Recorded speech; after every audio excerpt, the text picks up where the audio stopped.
So one of the main reasons to do L1 regularization is to do variable selection.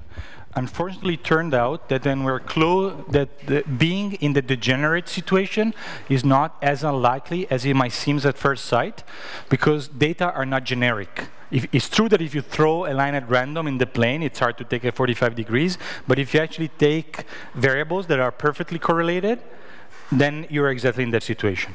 And so in practice, it might be the case that things might not be perfectly correlated, but they're close to be correlated, or they're perfectly correlated with slightly different weights and so on and so forth. And the question is how to handle it. And you have a bunch of ways of doing it, but one possible way is to do elastic net regularization. And I kind of hand-waved quickly the idea that because the functional is not strongly convex and you need just one solution, in fact, what you can see is that you're actually going to, among relevant, meaning with coefficient non-zero variables, you're going to select, if these variables are correlated, you're going to select them all. Okay, you have a grouping effect. So I'm actually not going to discuss that too much, but let me say what happens now is that you don't know the groups of correlated variables, but you know what, when you pull them up, you're actually going to select all the variables that are relevant and within a group of correlated variables. So you do have this grouping effect, and this is one of the main reasons for using this elastic net regularization. One good news is that you can, in some sense, this is a smooth term, and so you can, from a computational perspective, you can move it here. Okay? So if you understood how you solved the lasso regularization, which was smooth and non-smooth, this is actually smooth. You can plug it in here, and so you get an expression which is slightly more complicated, but if I haven't done mistakes, it just adds the gradient of the L2 term inside the gradient, okay? So you just take the gradient of this part, and you add it to the gradient of this part, and you pull it here instead of the argument of the proximal operator. That doesn't change, okay? This is just the same. You just see that you have an extra alpha because now you have an alpha in front of the penalty. Another comment I wanted to make is, you see that now you have two parameters. Now, I wrote them like, you can write it in 15 ways, and in the lab I think we write it differently, but I wrote it like this because these point out that alpha and lambda do not play the same role. Lambda is the regularization parameter. It's the trade-off between the fitting and the regularization. Alpha reflects your choice in the way you want to handle correlation. You remember that I told you when you have two correlated things, you have to decide whether you want to get them both or just pick one. So in some sense here, by choosing alpha, you're going towards more an L1-like situation or an L2-like situation. So in one case, if you see here, this is the shape of the elastic net regularization. So it's somewhat in between L1 and L2. And basically, by choosing here alpha small, you're making it L2. So you're making the edge more roundy, okay? Whereas if you choose alpha close to 1, you're making it closer to L1. An important bit in this, aside from the fact that you interpolate between L1 and L2, is that the way you do it here, by adding L1 and L2, makes this penalty still non-smooth, okay? In other words, if you zoom in here, you see a corner. So it means that when you compute the solution in the geometric way, you actually can hit a corner and really get a sparse solution. There is a whole set of slopes that you're going to hit the L1, L2 ball in a corner because there is a corner, okay? You can compare this to another way to interpolate between L1 and L2, which is what? Rather than summing them, you can, to get something between L1 and L2, what could you do? I was drinking a coffee. Why is he asking questions? You can take the LP norm and take P between 1 and 2. Okay? So you can do this. For p equal 1, you get L1 norm. For p equal 2, you get L2 norm. But you can also take some p between 1 and 2. But what's the difference? Well, you see it here. This is pointy. This is really a diamond plus a circle. Whereas here, there is no kink. It's smooth. This thing here is smooth. If you choose, say, 1.5, you get something which is smooth. So there is no kink. In fact, it is possible to prove, at least statistically, that you might still get a little bit of sparsity, but it's clear that the effect is much less obvious, okay? Because there is no kink anymore. You know, for any line, you're going to touch close, but not exactly there. Okay, so think of this to compare elastic net and LP norm with p between 1 and 2. So, a regularization parameter, alpha, is your choice of how you want to handle correlation, okay? Or smoothness versus sparsity. And you cannot cross-validate that. The data cannot tell you that. It's like your choice of prior, okay? Either you choose L1 or L2. Either you pick all the correlated variables or just one. It's up to you. You can cross-validate alpha, though. Sorry, lambda. Okay, and this is so much for today, for the pre-coffee part of the day. So we look at sparsity. I try to somewhat hand-wave to you a bit the idea of the geometry underlying the solution of the L1 problem and how it relates, you know, the relation between L0, L1, and L2. And then we look a bit at computations, introducing proximal methods. And before that, we did greedy methods, but I already forgot. So what we want to do now is try to look at situations where the prior information we're given is richer than just saying I have a bunch of coefficients and some of them don't matter. So we're going to keep the first line. There are building blocks and only few building blocks are important, but we're going to change a bit what we mean by building blocks. They're not going to be coefficients anymore, they're going to be something more. So the initial example, which is good enough for a number of reasons, is the following idea. Keep the linear model, okay? But assume that the variables are divided in groups. And the groups are what matters. So group of variables are important, and what you want to do is select groups. And for the time being, let's say that the groups of variables are not intersecting. So for example, this is say a vector of input points, and this is just a list of variables. And I say that the list of variables are divided in 3 groups, and that groups don't overlap. One example that I make, and I'm not even sure is the best one, but it's one, is suppose that you have a disease that has 2 forms, aggressive or not. You make measure on patients, and so now you have a data matrix which is patients and then gene expression. So when you do variable selection, you are trying to distinguish between 2 kinds of diseases. You're selecting which variables are important. That is, you're selecting which genes are important. You say gene 1 is the most important one to distinguish between these 2 kinds of diseases. Okay? Is the example clear? So 2 kinds of patient, gene expression, select which genes are important for predicting.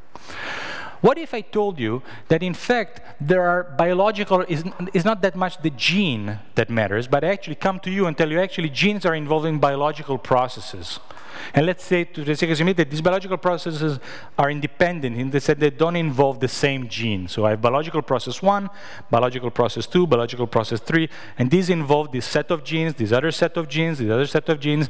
And rather than say that individual genes might be responsible for the disease, I actually tell you that individual biological processes. What I mean by biological processes is some stuff that happens and that depend on more than one gene, okay? That's what I mean by that. It makes sense? So now, rather than selecting each gene, I would like to select each group of genes that correspond to biological processes. And I'm asking myself, what are the important groups? What are the important biological processes? Okay? It's just one example. So you can imagine many other examples where you might have a structure like this. The only simplifying assumption I'm going to make for the time being, because it makes life easy, is that the groups do not overlap. Okay? So a variable that appears in a group does not appear in another group. So far, so good? Okay? This is the assumption I want to make. The question is, how can we turn this into an algorithm? And how can we recycle, because that's what we do around here. We give an idea and we try to recycle again and again and again. L1, whatever we explained for L1. So, this is the question to you. How can we design a regularizer that is gonna try to select groups of variables rather than individual variables? Any idea? If you know the answer, you cannot say it, of course. But if you don't know the answer, you should think about it.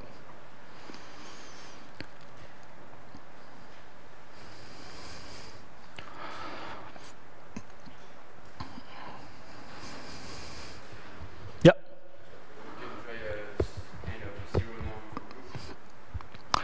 So what he's saying is, how about we try some zero norm for groups? Okay? Yeah. At least you should start thinking about something, right? Instead of being silent. How do you do that? Well, it's not clear, right? How do you say a zero norm is clear, but how do you do it per group? If you just say, well, I write down the zero norm for the first group, the zero norm for the second group, the zero norm for the second group, the third, and so on, and you sum them up, this is actually exactly equal to the zero norm of the whole thing. Because when you sum them up, you're just, the zero norm is additive. So if you just add the zero norm of all the groups, you don't gain much. And also if you relax it, right? If you take the L1 norm of the first group, the L1 norm of the second group, and you sum them up, in the end you just have the sum of the entries, so you're back to the usual L1 norm. Does it make sense? So the first idea that comes to your mind, that could be, let's say, sum the zero norm or the L1 norm, doesn't do the job. Because the fact that you have groups is lost in the additivity. So we have to tell the algorithm that there are groups. How can we do that? So let's leave it there for a minute, okay? Let's introduce a bit of notation so that we can actually write down the answer to the question. So this is just linear models. I'm going to try to use the following notation. W is the long vector, and W1, W2, Wg, with these parentheses, are going to be the group of coefficients that correspond, the set of coefficients that correspond to each group. Okay? Is this clear? I have to use it, and I also have to introduce another one. So this has to be clear, otherwise you're going to be lost in 3 minutes. G is the number of groups. This is the set of indices in the group G. They're all G. Okay, there is small g, big G, calligraphic G. Big G is the number of groups. Small g is this running index over the groups. Calligraphic G, I just need it because sometimes I have to tell you how big is a group, a single group. So this is the symbol for how big is a single group. So if I ask you, how big is this vector Wg? Well, this means that I take W, I take only the coordinates in the G group, and this means that I have so many, and this is so many. Okay?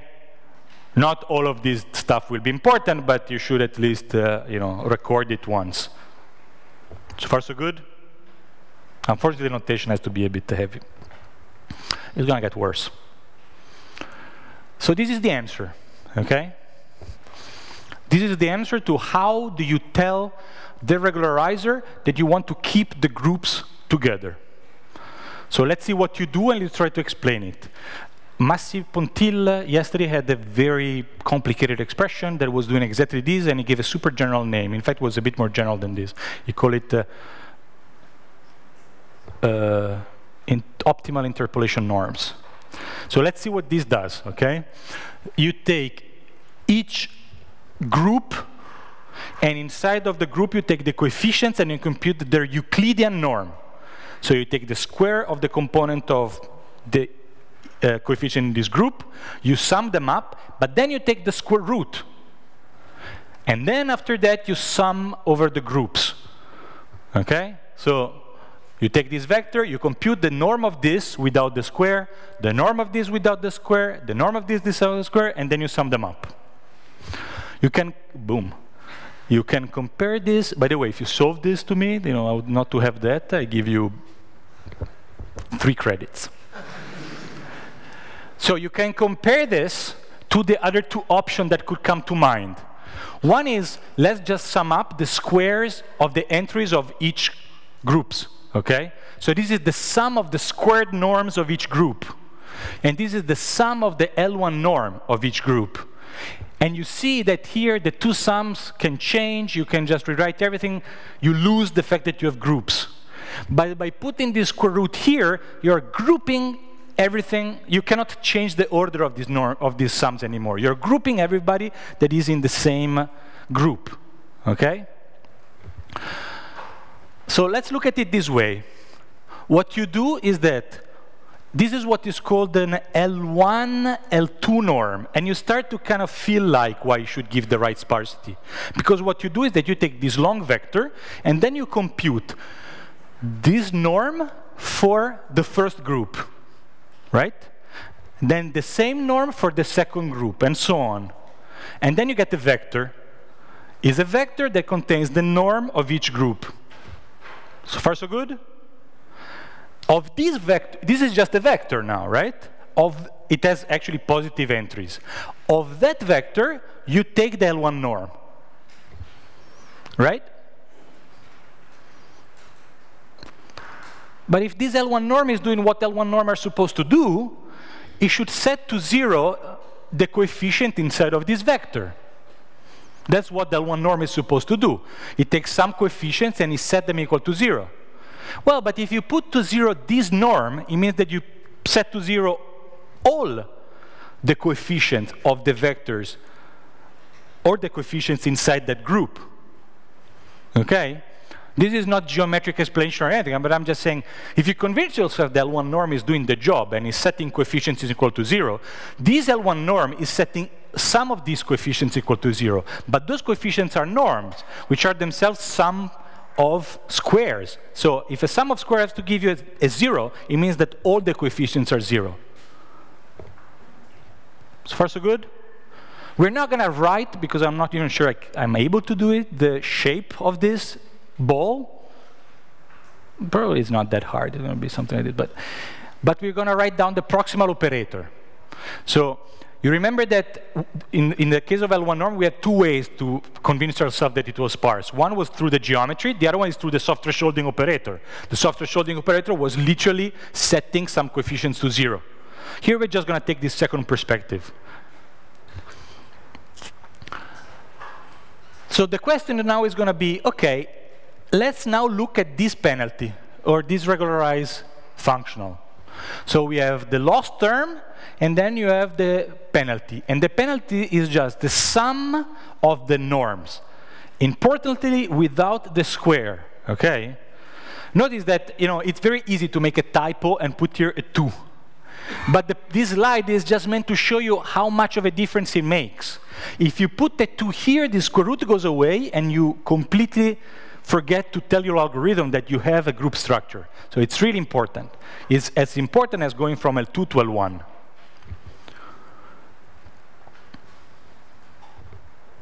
So far, so good. Now, let's write down let's try to think about solving this guy. Same story as before. There is a bit more complicated, and is actually not it's actually a theorem. Proving, I'm tired. Proving, you can still see that this is a sum of smooth and convex, and you can use proximal methods. So you can still look at an iteration like this, where you just have the gradient of this part, and then a proximal map that depends on this penalty. It's less straightforward to compute this. You can do, the good news is you can do it analytically, and you can do it in closed form. so you still don't have to do any extra computation. You just have to, you don't have to do extra optimization. You just have to do some small computations. But proving it is a bit less of an exercise. It's really more like a theorem. You need to have some, you know something more about convex analysis. The good news is that if you do this, if you prove this theorem, or you read it, or you stole it from somebody, then the answer is kind of what you're hoping for. So what do you hope? What's written there is, first of all, that this proximal operator acting on the full vector can in fact be seen as a concatenation of proximal operator, each acting on a group of, on each group of coefficients. Okay? So the prox here is now the prox on the W1, on the W2, and so on. And is the one that corresponds to just this norm. This is just the L2 norm. Okay? It's kind of what you're hoping for. You have these messy things, which is the sum of things, and then you see that these messy things can be seen as the concatenation of the operator acting on each of the group. How? If you think 1 second, this is kind of exactly what you're hoping for.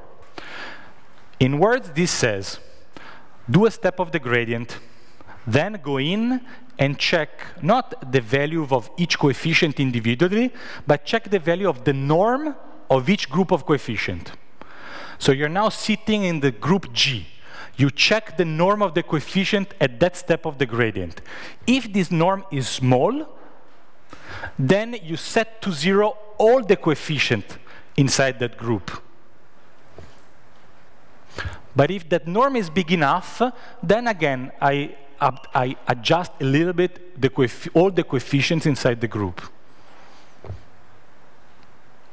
So again, what we did before was we had L1 norm, we were taking the gradient step, and then we have an operator that worked component-wise. And in each entry would say, if each coefficient is big, I let it be, or I adjust it a little bit rather. If it's small, I set it equal to 0.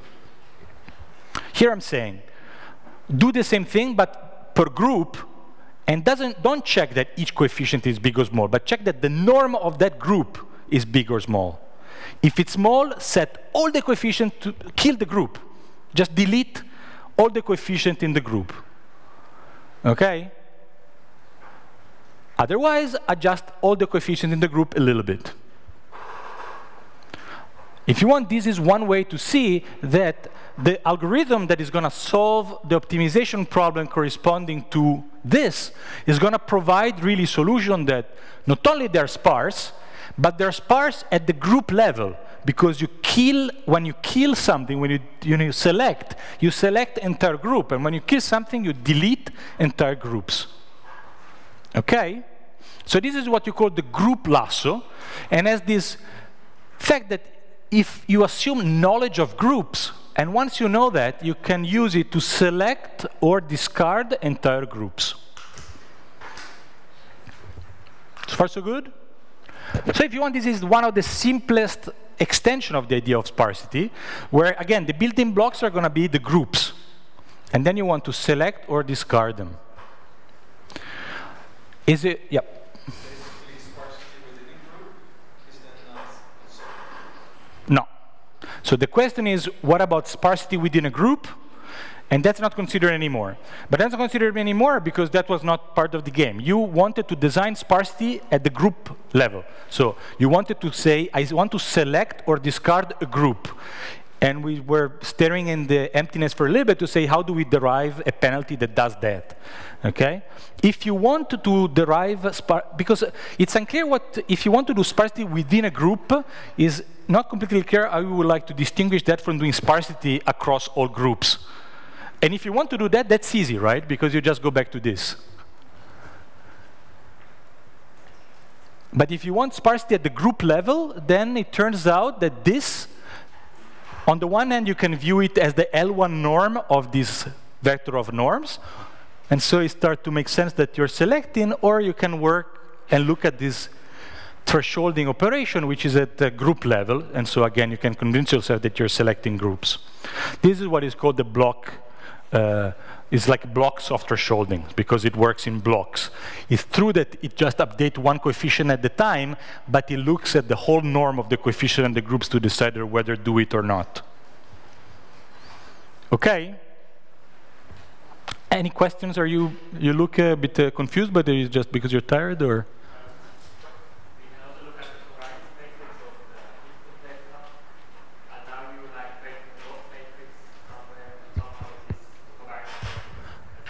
So I hear you want to do it, or you ask if you could do it? To get the groups, say, for example. Yeah. So the question is, well, it's a big question. Okay. Is okay, but here we are assuming knowledge of the groups. What if you don't know the groups?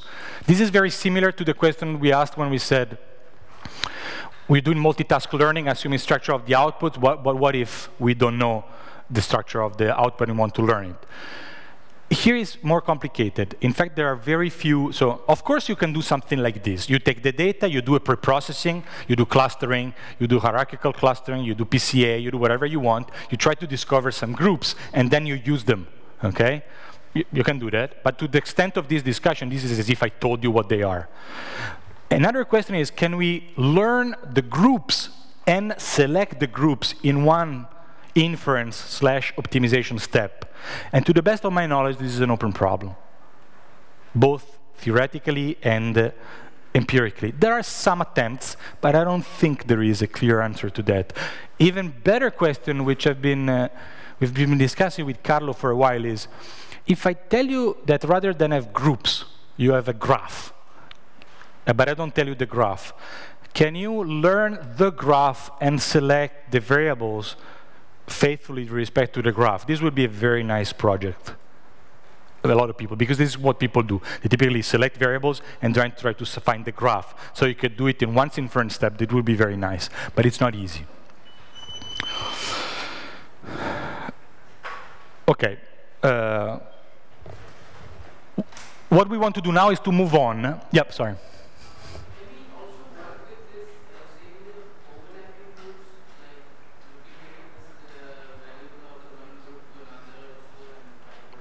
You know that I haven't heard much.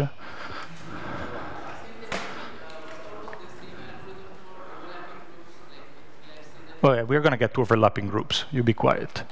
But if you want to ask a question about not overlapping groups, that's your time. Any question about that? And then forget it. Sorry, I'm making my adjusted my brain. Any question about this so far?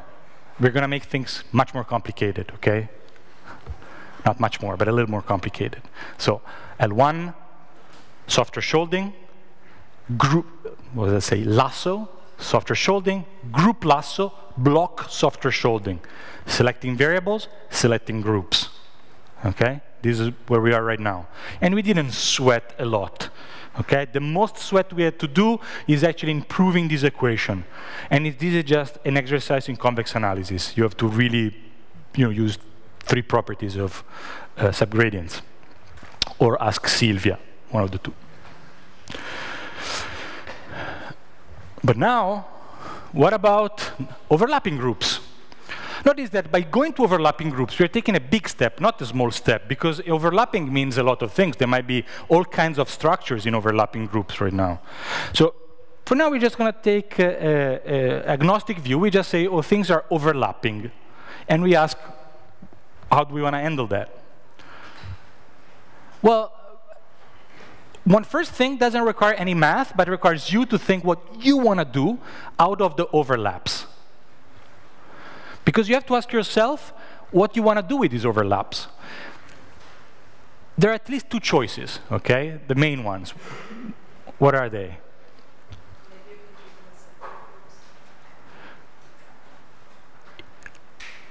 Yeah, but so let's say you have a variable, okay? So for example, you have a group which is important in some sense, and a group which is not important.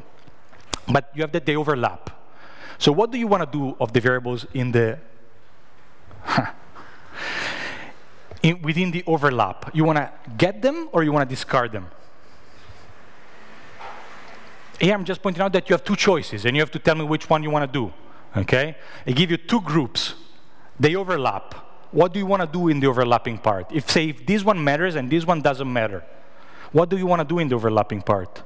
Do you want to select it, or you're fine discarding it? Well, suppose that I tell you that I'm actually fine discarding it. I don't mind. Okay, I have groups. They overlap, and I'm perfectly fine selecting just part of the group by discarding an entire group.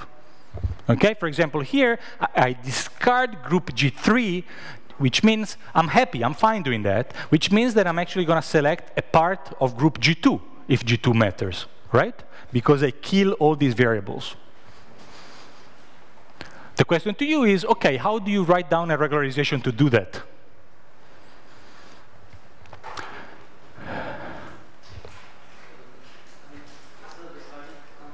Speak up a bit because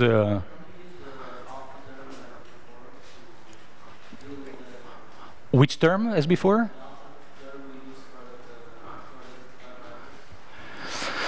I don't see why, but the answer is let's wait, this one. So what his proposal is, let's try to do something like elastic net. Mickey's proposal is?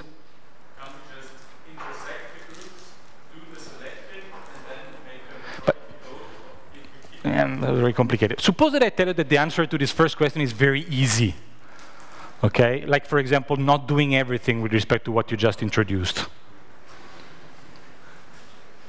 So, suppose that you just use this norm. Okay? You just use this guy. Actually, you didn't know that they were overlapping. You use it anyway, and then I tell you, well, they are overlapping. Then what do? Well, you solve the problem, you kill the groups, and all you're left is what's left of a group. That's it. Okay? So if you actually don't do anything with respect to what you already introduced, you're actually killing entire groups. And so you're not selecting groups, you're just discarding groups. Okay? So in this case, it's easy. You don't do anything. You don't have to worry about that. In that case, you just keep what you've just said. So if the variables are in group, and I just use the group lasso like this, then the selected variables, this is the part that you have to read twice to understand what it means, is the union of the group complements. Meaning you discard the group, then you see what's left, and you take all that. Okay? So this is easy. If you're happy destroying the group structure and just getting back only pieces of groups, you just use the group lasso that we just introduced. The question, this is a bit more complicated, is what do you do if you actually want to select groups? If in the biological process example that I was kind of hand-waving before, that's probably kind of what you want to do, right? It's not like saying, oh, I have this biological process, let me just get half of this biological process and study it. Now let's take the whole thing. So to do that, the question is, okay, this norm will not do the job. This norm is just killing it, okay? So how can we write down the norm that is going to do the job? So it turns out that you have this beautifully simple expression to do that. You take the inf, blah, blah, blah, blah, blah, blah, blah, and Massi had the even more complicated version of that yesterday. Let's just see in words what this means, okay? If I give you, suppose that I give you a vector W of this size, and now you want to write it as a superposition of vectors of smaller size. Well, first of all, we have to agree what we mean by that. The vector W is of size D, but now each group is of smaller size. So if I want to sum up 3 vectors to get the original vector, I have to make them all of the same size. So what I do is that I denote by this notation W bar. For example, the vector, if I take W1, which is just going to be this coefficient, to build the vector of the right size, I'm going to set these coefficients equal to what they have to be. And then here I put 0. Okay, so the bar notation is take a short vector, put it in the right position, and put everything else to 0. Does this make sense? In the non-overlapping case, it means that I divide it in two, and I put the first part here, the second part here. So far, so good? And then I say, OK, use this vector here to write down the original vector. Suppose that the groups are not overlapping. How many ways you have to write down a given vector W? I give you a vector W, and I ask you, OK, write it in this way. How many ways you have to do that? Somebody does like this. Yeah, one, right? You take the vector. You suppose you have, let's make the easy case. You have two groups, OK? The first half and the second half. I give you a vector W, and I ask you, OK, write it this way. Then what you do, you take the first set of coefficients, you put it inside the vector where the rest of the coefficient is 0. Then you take another vector where the first part is 0 and the rest is different from 0, and you sum them up and you get the right vector. Correct? What happens if these two groups have an overlapping part? How many ways you have to write down a vector W in, say, the case where you have 2/3, 1/3, and the other way around?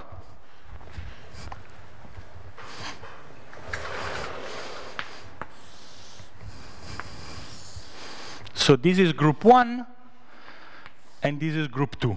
So the first case, again, is I give you a vector, and I tell you, OK, write it as a sum of a vector that looks like this, something 0, and one that looks like something 0. And we just did it. Here I ask you, OK, I have something like this, and I want you to write this as a sum of something that looks like something 0, and then something that, no, this doesn't work. You say that looks like something, I'm making a mess, sorry, OK. So this is group 1, so this is going to be something 0, and this is group 2, which is going to be something 0. OK? So I give you a vector, and I say, write it this way. How many vectors of this form you can find that solve the problem? 1? 2? Infinitely many, right?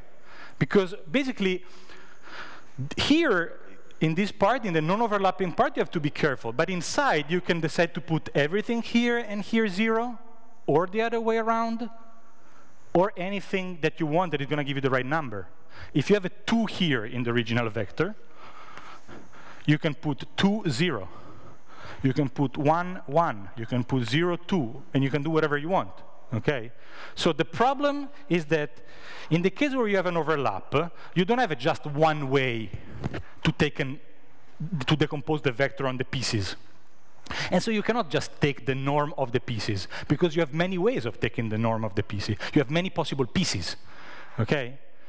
So before we said, well, we have a unique way to decompose a vector in its parts, so let's just take the norm of each part.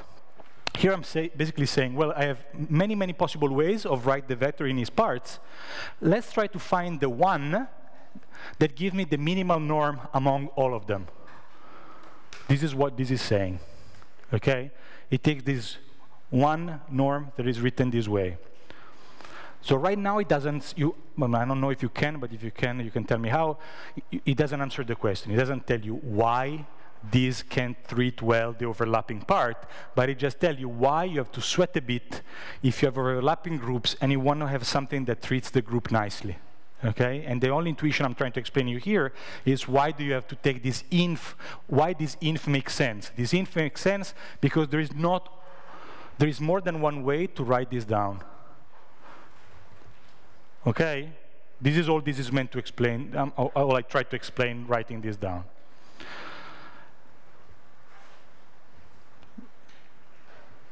Does this equation make sense? Do you see why do I have to take the inf? So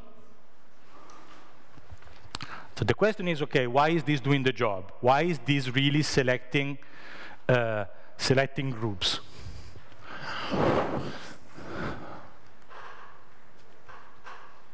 So it is possible to do that. We need to do a little theorem, which is not too long, but let me state it first, and let's try to understand what it says.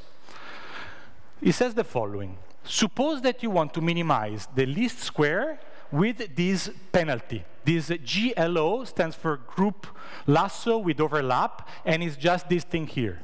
You can show that this is a well-defined norm. Okay? So given W, it returns a number, and it has all the properties of a norm. And now, what you can ask is, okay, let's write down the regularization problem associated to it. It is possible to prove that this problem is equivalent to another problem, which is a standard group lasso without overlap, but with a different data matrix, where what you need to do is to replicate the variables in the intersection. So here, this is the usual data matrix, which is n by d. Here, basically what you do is that you say, look, see, here I have these overlaps. Let me just build a longer vector where I make them artificially non-overlapping. For example, say that this vector was of size 10, okay? This means that the matrix X was n by 10, okay? 10 is the input dimension. Say I have the groups now, and the groups have our size 7. So the idea now is, well, I can make it artificially not overlapping by basically taking a vectors of size 14, where this is going to be the first group and this is the second group. So I take the coefficients W1, W2, and I concatenate them. But in the this means that in the matrix X, it's not going to be n by 10 anymore. It's going to be n by 14. I'm replicating columns. Is this clear? I'm not proving, I'm not telling you why this is intuitively true. I'm just saying, suppose, well, in fact, suppose, this is the theorem, and it tells you that this problem is equivalent to this other problem, where what you do is that you take the data matrix and you replicate the columns. And by doing that, you're back to a standard non-overlapping group problem. Is this statement clear? Not why it's interesting or why you prove it, but just what it says.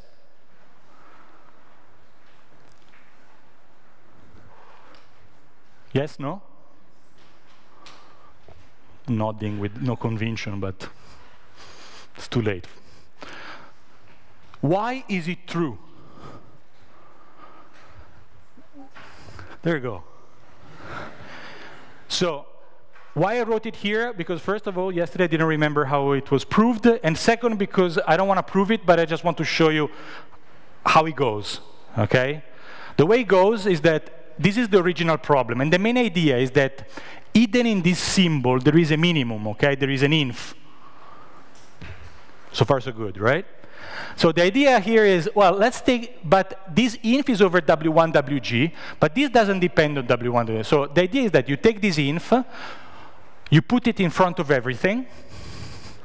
At this point, you can check that the minimum over W doesn't matter. So this is the one step you have to remember, okay? You take that inf and you put it in front of everything. The rest is kind of just checking what's happening. And so what happens is that you check that the minimum over W doesn't matter anymore, that W can be written just as the sum of Wg, and then in the end you just see that you can massage everything into the shape I told you, which is this case where you just replicate variables. Okay? So we don't want into the details of this, but I just want to give you a feeling, not just leaving it out there completely, how do you get that expression. What we want to discuss a bit more instead is, why do you care about this? What happens? Why is it nice once you have this expression? The reason why it's nice is because once you have this is just a standard group lasso problem.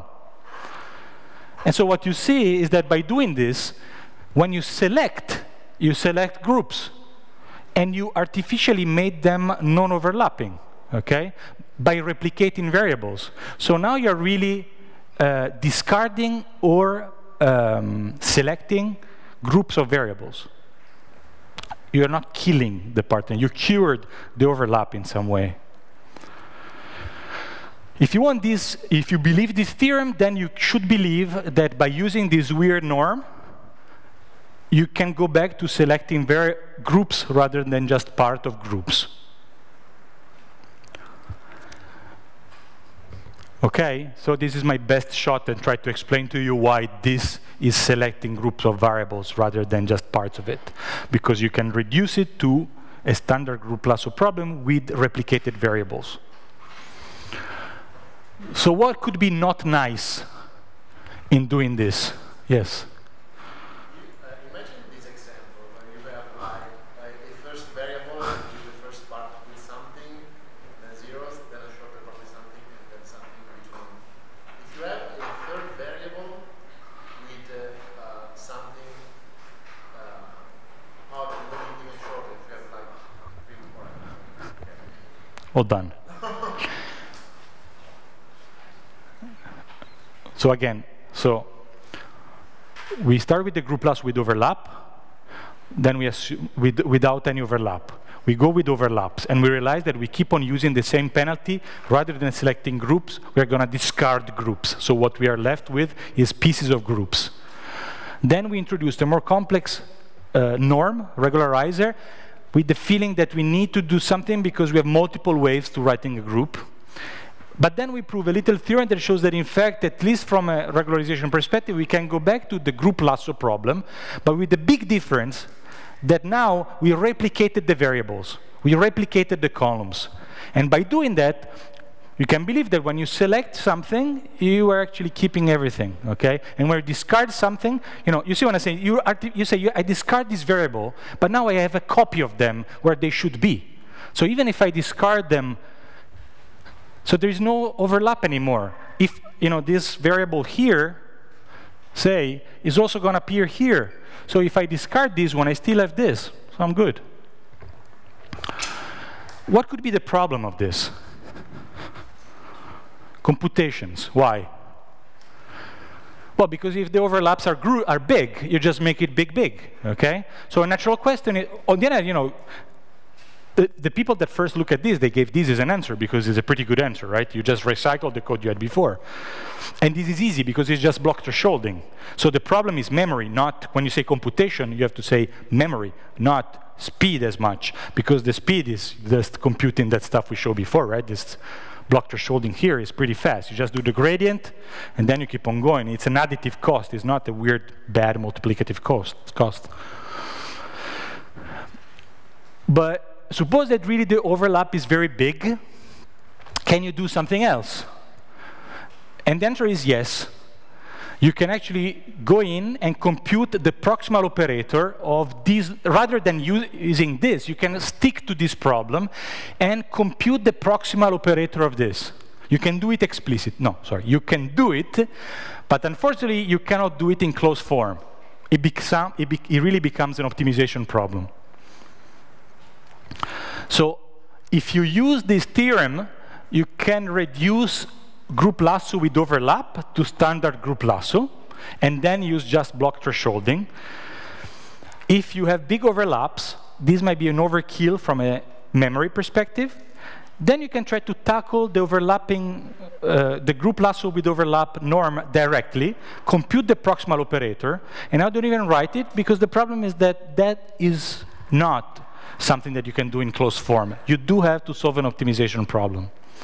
And we actually did it with Sylvia a couple of years ago, maybe 4 years ago.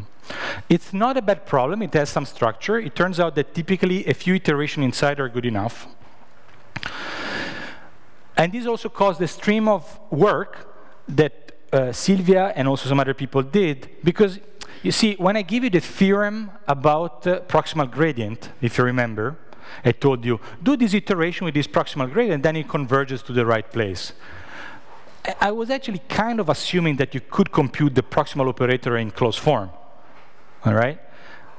I wrote down a symbol, and I implicitly assumed that good symbol didn't have any precision. But you can ask, well, what if you have an error? For example, what if you have to compute the proximal operator up to a precision? Can you still show that you do a gradient step, then you do an optimization to compute the proximal operator, you apply the proximal operator, then you keep on going. Can you show that this converges? And can you show that it converges as fast as if you could compute it in closed form? The answer is basically yes, if in some sense, the solver inside is nice enough. If the folder inside is reasonably nice, you can show that basically everything is pretty robust. And even this nested iteration procedure will go to the right place. So, and if you want, this also shows an example where while you cannot compute the prox operator, and so you have actually really to solve an optimization problem at each step, you can do it efficiently enough that it might be worth the pain, because you really have alternative. In some sense, it's better to do that than just taking the subgradient approach of this norm.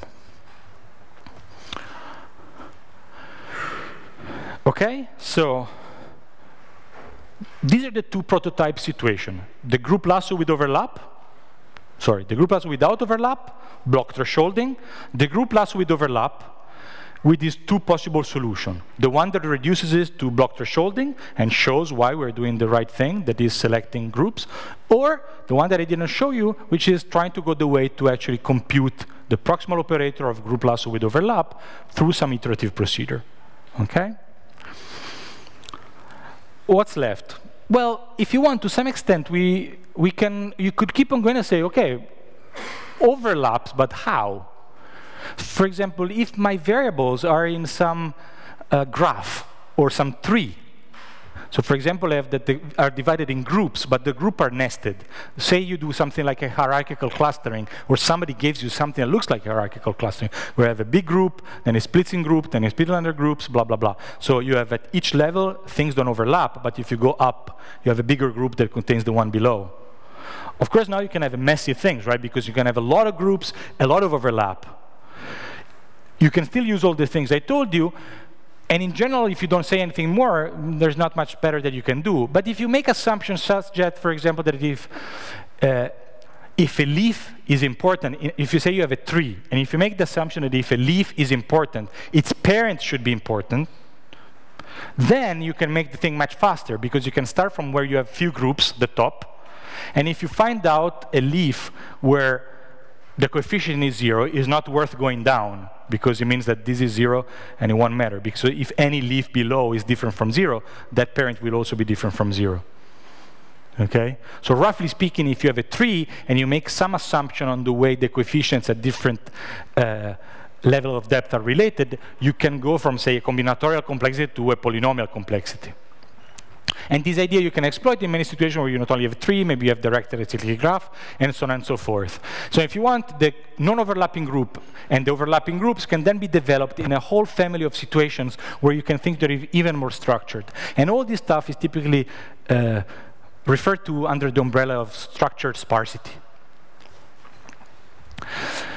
So what you should appreciate from here is that what we did was starting from L1, introducing some modeling idea, some computation, and then discovered how those modeling ideas could be somewhat extended to richer situation, and also the computation. What we want to do next is really take a more substantial step. I basically would like to try to explain to you, and this is going to cost a slightly more heavier notation, how group lasso is very much related to the problem of using multiple kernels rather than just one. So let me give you the spoiler of the whole story. Here we have group of variables, right? In a minute, literally in the next slide, I want to consider the nonlinear case, the case where you have dictionaries. And what you want to say is that you have, instead of saying that you have a dictionary divided in groups, you can say that you have many dictionaries, possibly with overlap. Does it make sense? Rather than say that I have just one dictionary divided in groups, possibly with overlap, I want to view each group as a dictionary in its own right. Dictionary 1, dictionary 2, they might be not overlapping, or they might be overlapping. Do I have to explain to you anything about this case?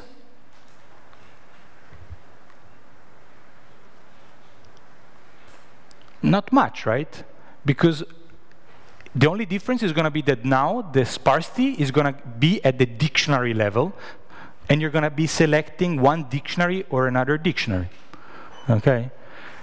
What I mean is that you're going to write down this concatenation of dictionaries, and then when you select all the coefficients of a dictionary, or you kill all the coefficients of a dictionary, and you have the various way of doing it, with overlap, without overlap, taking the union of the complements, taking the groups themselves, and so on and so forth, right? We don't have much to do in that. So I'm going to write it down, but it's going to be a short story. But now that you have this point, does it make sense? Is it clear what I just said? It's just hand wavy, but it's going to be slides. I just want to give you a spoiler so that you know where I'm going. So while we haven't learned much more than this, than what we just explained, now that you have the dictionary perspective, you can say, what if each of these you can view it as something that defines a feature map? Now you can view this as a feature map. Dictionary 1, you call it a feature map. Dictionary 2, you call it a feature map, and so on and so forth. Do we have something like a representer theorem for each of these terms? Because if we did, we could think instead of feature map 1, feature map 2, we could talk about kernel 1, kernel 2. And we'd basically be working with a model with many kernels at once. This is what we want to do next. Without further ado, so the idea is, before, I would write this down as a long combination of features. Here, I group all the features that corresponds to a group. Okay, so this is all the features on a given group. And I write them compactly as one feature map. Okay? So there is a summation over 1 PG hidden in this inner product, and if you unroll it, it's just going to be Wj phi j over all possible features, over all possible dictionary of all different feature maps. Okay? So here, I just rewrite them this way so that you can see that you have a feature map per set of group of features. And you can view each of these terms as one function. The function that is written on the first set of features, the function is written on the second set of features, and so on. And my function is just going to be a sum of these functions. Is this clear? This is no, we don't need to prove it. It's just by defining this way, I can just now rewrite the sum, the linear model over all possible features this way. Okay? Again, if I stop here and I say that this is the setting, there's nothing you need to do. You just take the slides we showed you before. Rather than the matrix of x's, now you have the new matrix with the right feature map, and that's it. Okay? Nothing else. Sometimes you have overlap, sometimes you don't, blah, blah, blah, blah, blah, blah. Okay? So if using nonlinear features is what you're shooting for, this is it. But if you remember the day we deal with kernels, we asked two questions. One was, can we actually work with if we have really few points, but high dimensions, can we try to exploit the fact that we have few points, writing down a representer theorem? And this was the first step to introduce kernels. You can actually do the same here. So let's write down what, if we could prove a representer theorem for this group lasso situation, what would it look like? And basically what I'm going to show you here is something, if you just take one group, is what we said on Monday. This is the multiple group version of what we said on Monday. So here, on Monday we said so my function is a linear model, but it can be written as the slope of the linear model can be written as a combination of the input points. Remember that? So I have a function which is a linear function, but the slope of the linear function can be written as a linear combination of the input points. Here I'm going to make the same statement at the group level. So I'm going to say my function is a sum of function. Each function in the sum is a linear function, and its slope can be written as a linear combination of the input points. So this is what's going to cost us. So you have this. Here I just rewrote things, so I just give names, okay? And here is what the representer theorem would look like. Again, pick G equal to 1. This is just the usual representer theorem. Here what I'm doing is that I'm just writing at the group level, and when I work on the group level, I have to be careful to take the right features, the right coordinates, that are the one that correspond just to that group. Otherwise, I'm mixing things up. Think about it as terms of dictionary. You have dictionary 1, dictionary 2, you have a component here, you have another component here, and you want to say that my function is a sum of something I can write as a linear function on the first dictionary and the linear function on the second dictionary. This is what I wrote here. And each of these slope can be written as a linear combination of the input points. Now, the annoying things in this line is just that you have to be careful of this idea of looking at the short vectors or the long vectors, because when you have to sum them up, you have to be all on the same side. So you have to use this bar notation, okay? So I'm not sure that going through, and trying to explain you all the passages is going to help you at 12:30. But if you look at this slide and you just work it out, you just have to be, well, you have to check on me because I did it yesterday when I was half brain dead, that you have to be careful because you have pieces of vectors, but when you sum them up, they have to be on the same size. But the important bit is that the idea, again, there is no proof here, it's just what we would like to prove in the representer theorem, is that each component can be written this way.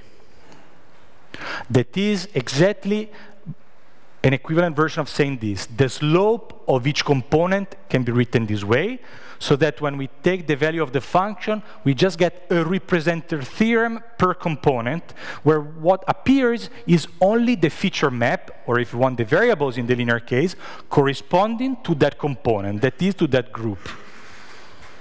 So we have one representer theorem per group. If we could prove this, then basically, if instead of features we have kernels, we could do the same thing. Now, it turns out that this is exactly, okay, I need just one more thing. This is how the representer theorem in the group case would look like. And if this is the case, basically each W defined an F, and the norm is given by this expression. And what you should notice here is that if the W satisfies this, then the norm can just be written like this. So it's CG squeezed around the matrix, which is just the kernel matrix of that group. So the set of inner products of points with variables in that group.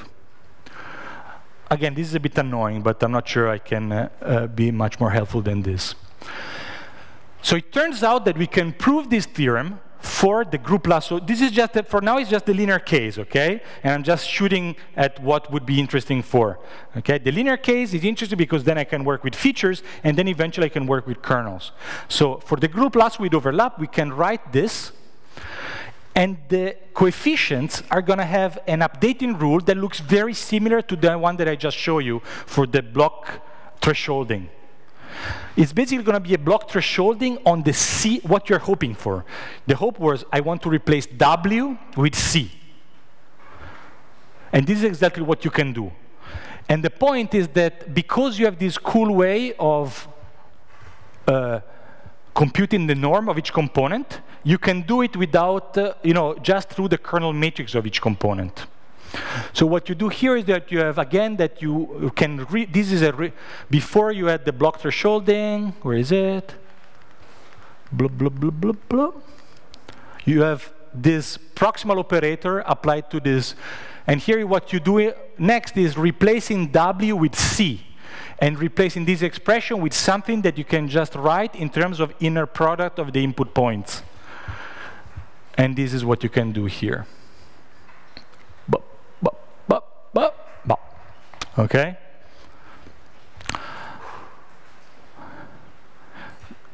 I'm skipping the proof. The proof is the same as we skipped on Monday.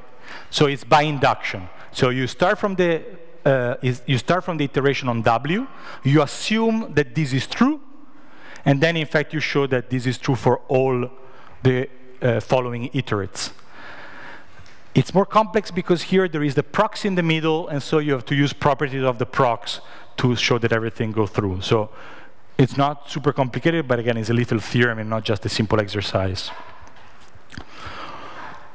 So this is the hard part, okay? This is the hardest part of what I told you today. It requires a little bit to digest, and I'm not hoping that you get the whole picture right now. But the main idea is you have group lasso. You want to now move on to nonlinear features, but then you would like to move on to nonlinear kernels. And then what you have is that you can do that because you can prove a representer theorem that works on the group level. And the coefficients that you have to find per each group are just going to satisfy some block thresholding update rule. These are the important bits on how to derive this, okay? If you now believe that you can do this, and indeed you can replace groups, the hard part is this one where you have groups of variables, you replace them with dictionaries, and then you replace them with kernels. Here I'm just showing you a little bit how to do it. But suppose that you believe that you can do it. This means that basically we went from this problem where we have a linear model, and we're just penalizing the norm of each group, to something where you have a nonlinear model, where the function is actually sum of functions, and each of these elements of the sum comes with its own kernel. Okay? So by using what I just showed you, you can go back and say that this problem, it's easy to see if you just say, well, instead of variables, let's just look at feature, okay? First feature map, second feature map, and so on. Then this is super easy. It's just that now each feature map is going to be a kernel, and there is a complete equivalence, and that's it. The case of kernels require a bit more sweat than you saw, and requires a bit more notation. If you look at this, let's now just take everything we discussed in the linear case for granted, and then just think in terms of kernels and see what we learned. Well, we learned that we can compute it, but what is this doing? Well, this is saying that rather than one kernel, we're going to use several kernels or several feature maps, and then we're going to put a penalty where we assume that not all the components corresponding to all the different kernels are going to be important. We try essentially to select some kernels. We were selecting some groups. Now instead of groups, we had dictionaries. So we are selecting some dictionaries. Here we have kernels, and so we are selecting kernels. So this is what this is doing. Yep. This is just this. I just put so this is just this equation here, where here you have to put the kernel. Okay? I just put kg just to remember that each fg has a different, is corresponding to a different kernel. But if you want, it's just this notation. Okay? So, blah. So let's think a second about this thing here. You're now taking not one kernel, but many kernels, and now you're just saying that your function is a combination of functions all defined by all these different kernels, not only one, many. An example could be take the Gaussian kernel with different width. Take 10 different sigmas, and then say that your function is actually going to be a combination of all these different ones. Or take Gaussian, polynomial, linear, and you sum them up. But by doing this, you're not only saying that you sum them up, you're also saying that only some of them are going to be important, and you're going to try to kill the one that are not important. To do that, you have to run this computation here. And if you see here, you really have the norm of each of the components, and you try to discard it. Each component corresponds to a kernel. You can compare this to a kind of the L2 version of this. The L2 version of this is rather than the sum of the norms, we take the sum of the square of the norms, right? So in here you see this was the L1 version, the group lasso-like version, the L1, L2 version. And so here I also have no square. But what if we take the square? What happens?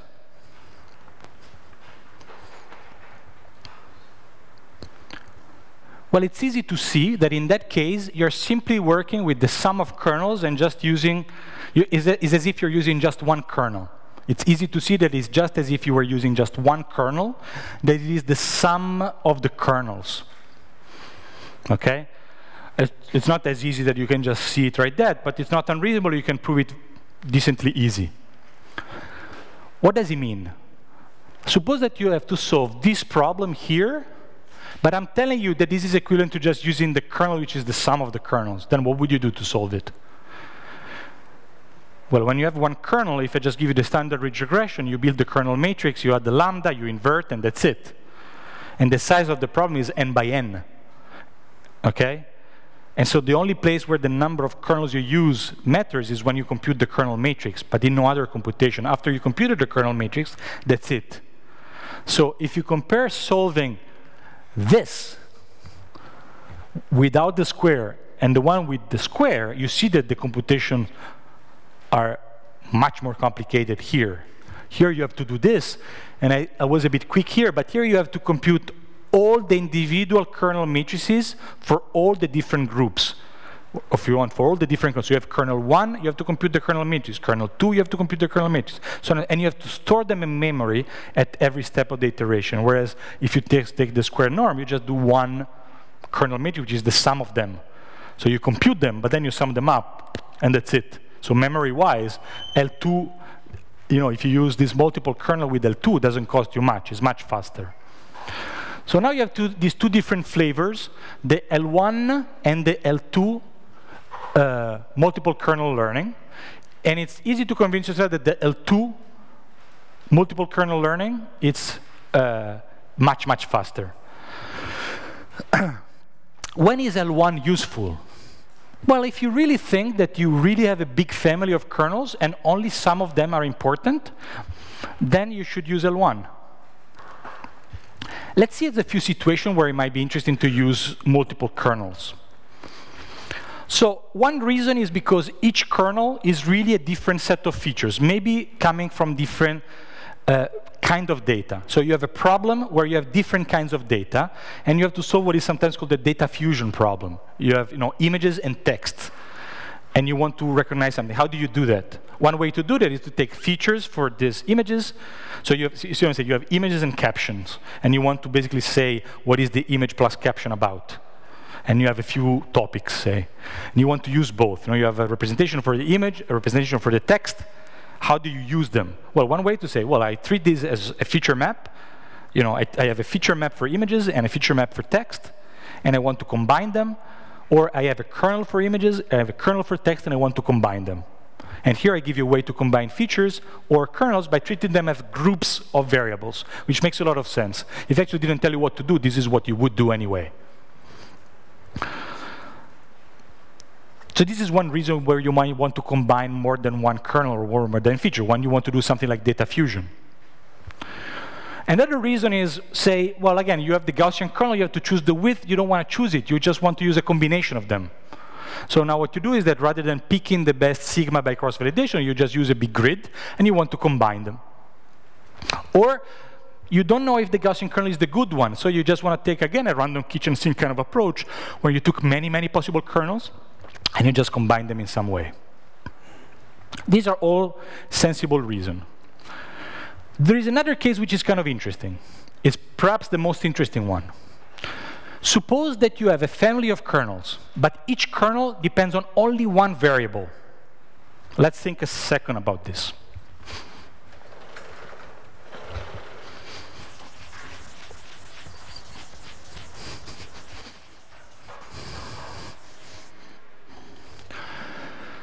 So here we have that f of x is equal to sum of fg x in general, and each fg is just the sum of, it can be written as a combination of one kernel.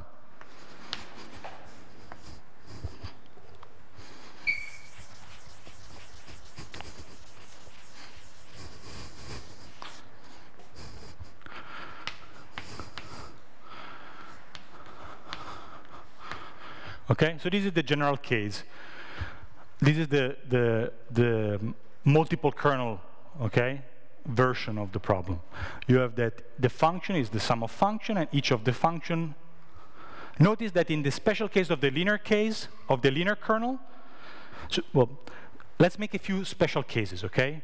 First of all, this kernel depends only on one variable, okay? Just one. So here I put fg, and so g goes from 1 to d, because I have d variables. Okay? And same thing I do here. So here I put g, and here I put g. Okay? So far so good? What if I take this to be the linear kernel? Well, this would just reduce to the lasso. Okay? This thing here would just be the lasso, because basically I'm saying, look, this thing here, in the linear case, if k, g, xi, x bar, depends only on the gth coordinate. So this is just xg times x bar g. Then basically this is just a way to write down a linear function in the sum of its components in each of these coordinates. So if you take this expression and you just take kernels that depends on only one variable, and you take the kernel to be linear, you're just back to lasso and L1 regularization. This is very easy to check. Okay? And in fact, the way we resolve it, we say, okay, but what if these kernels are linear, but rather than depend on just one variable, depend on groups on variables? This is how we actually got here. The important bit here is to say, well, let's say that they still only depend on one variable, like this, but they are non-linear. Then in this case, you're basically, you have one kernel per variable in your training set, in your data set. And by choosing a kernel, by selecting or discarding a kernel, you're selecting or discarding one variable. So you are doing variable selection. But now, the dependence of the output to that single variable is no longer linear. So whatever we did this morning was just linear variable selection or feature selection, where feature was a dictionary. So a problem that was left unanswered is, what if I give you 10 variables, they're important, they're genes, and I want to know which are important for the disease, but I know that the connection is not linear. How do I do that? Well, until now we had no ways. But now the answer is, well, put a kernel per variable, and then try to select the kernels. The interaction between each variable and the output is going to be non-linear. The interaction between the variables is still going to be linear. That's where I managed to make the problem easy, because I'm just summing them up. I'm not taking, say, the square of the first component multiplied by, the second component. I'm just taking the sum of them. I think this is one of the nicest applications of multiple kernel learning. Try to do non-linear variable selection. When I say multiple kernel, I mean L1 multiple kernel learning. For this other application, it's to be debated. Okay? If, for example, you have 3 features, say text, image, or something else, and you just sum them up and use them, it's not clear that you really want to kill one of them. If you put a small weight, it's probably good enough. And using the L2 MKL is so much faster that they're probably better just sticking to it. Okay? So in some sort, the hope of multiple kernel learning with L1 norm in 2016 is just it's useful for something, it's not useful for something else. When selection is really important, it's useful. Otherwise, you might not want to bother. Okay? And so, for example, nonlinear variable selection, we really want to select. But data fusion, I'm not sure. Combining 3 kernels, I'm not sure. It's fine. It's so much cheaper computationally. Okay?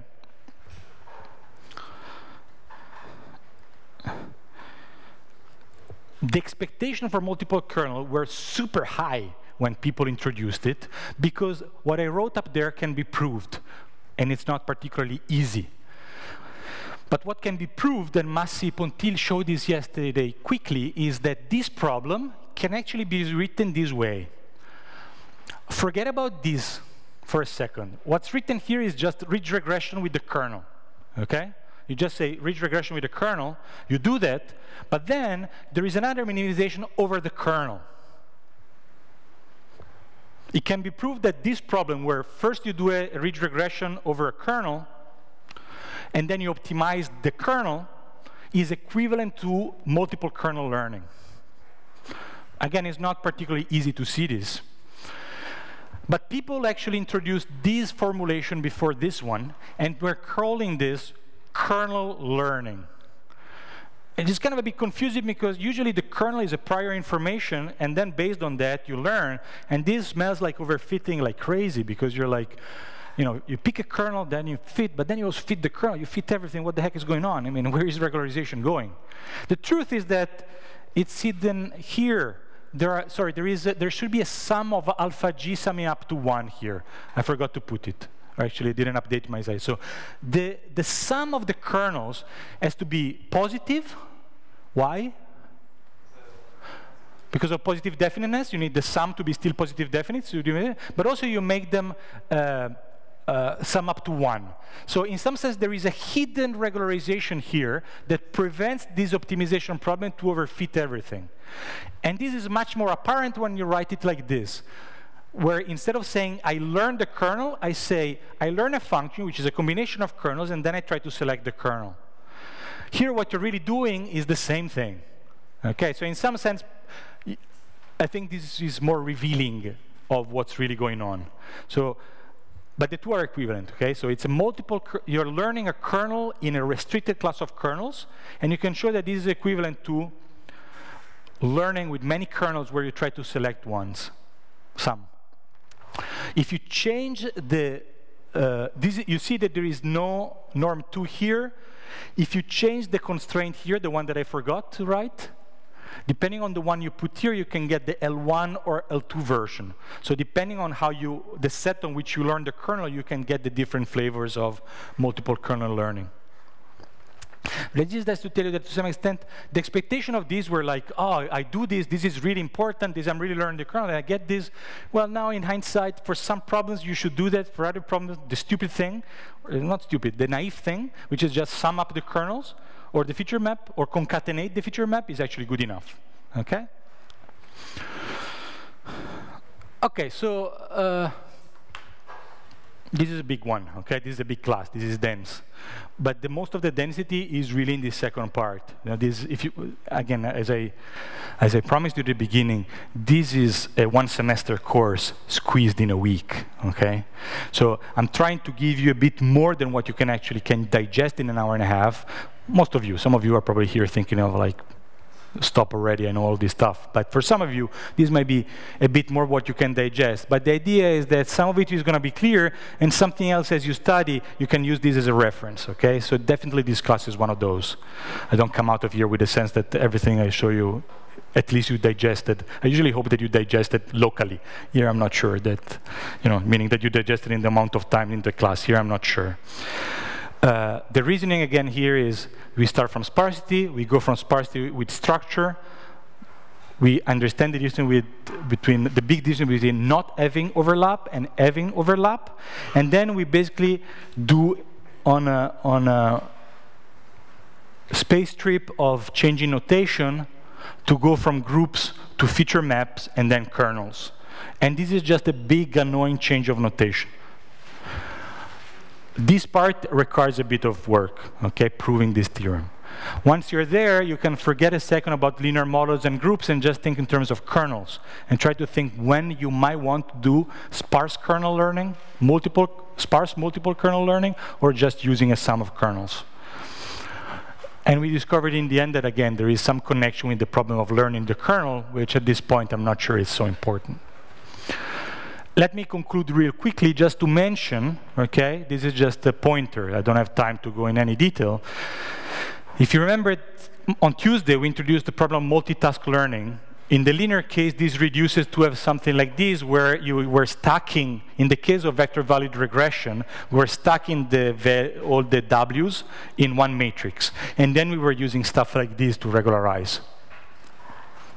And this turns out to be essentially reducible to a standard. If you diagonalize A, you can reduce this to a standard problem.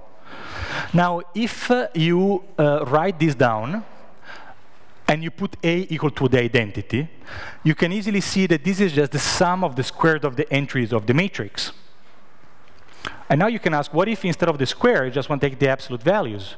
Because I think that my matrix has entries which are actually 0. Because you remember that there is, you know, this is somewhat sparsity at the matrix level. You basically say each component is sparse. Okay, you do something like this. You basically say each component is sparse. You're not putting much structure, but you're working at the matrix level. Notice that here you can go on and do some. For example, you can say, you know, you can do a group sparsity at the multitask level, basically saying, I believe, here I'm just saying each task is going to depend on few features. That's what I'm saying here.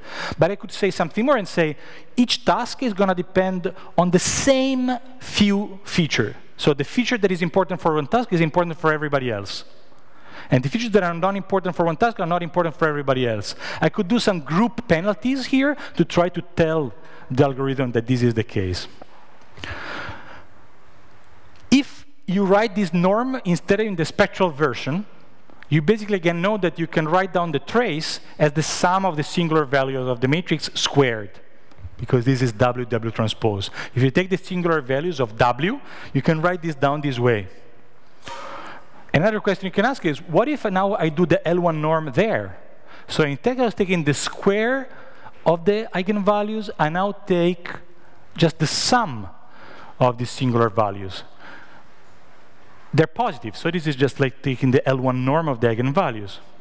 This is essentially, this is what is called the nuclear norm, and can be seen as a proxy to the rank. You have a matrix, you assume that it is a small rank, and instead of saying that it's small rank, you just say that the sum of the singular values is going to be small.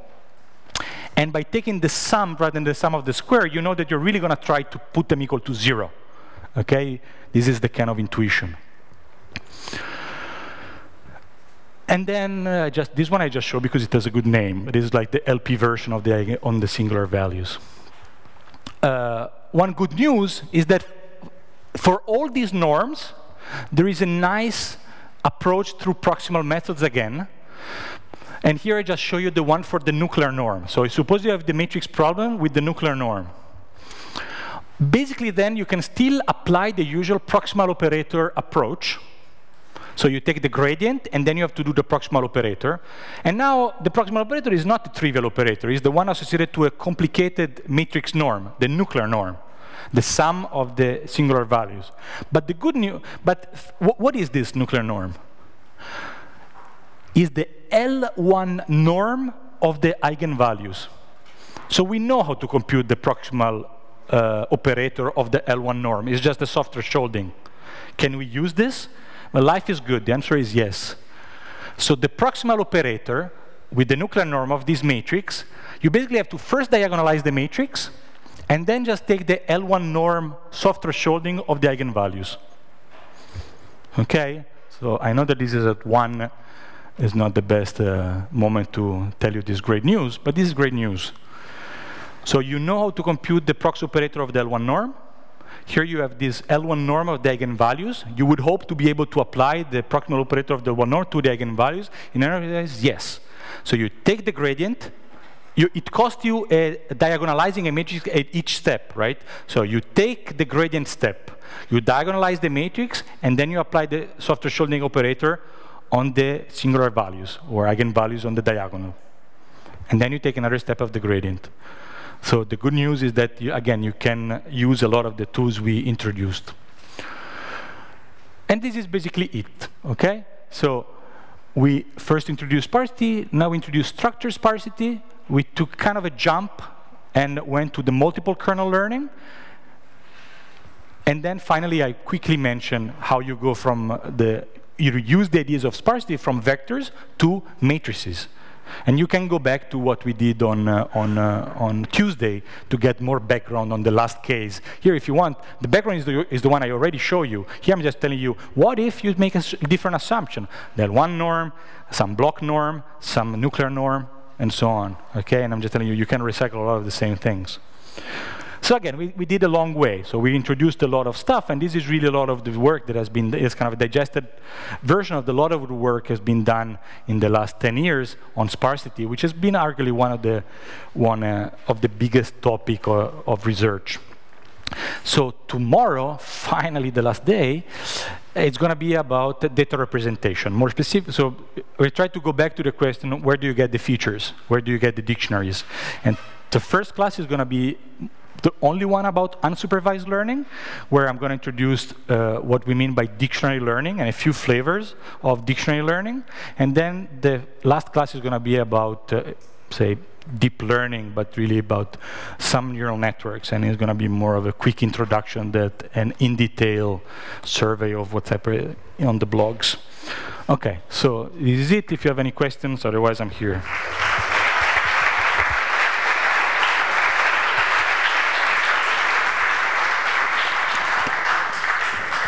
Questions? No, there's just one, let's take it over. Do you want to hear his question or you want to go for lunch? Well, just you. No pressure, no pressure. No. You mentioned that you had to compute a singular value decomposition in every step. Yes. Which is hugely expensive. Yes. Is there, because you can calculate the Euclid norm by a semi-definite program, Yeah. is there a possibility to make this self-thresholding by something like that? I don't know. So his question is basically related to this. He's just saying, I quickly show it, but I'm basically saying here, it's nice, it's simple, but the price you pay is that you have to do an SVD or an eigendecomposition at each step. So one can also compute the trace norm through some semi-definite programming. Can you mix it up? I don't know. I think that trying to get this computationally fast is a big open problem because no matter how you turn it, this is a complicated problem. I mean, this problem is complicated, but I don't know. Other questions after my encouragement? So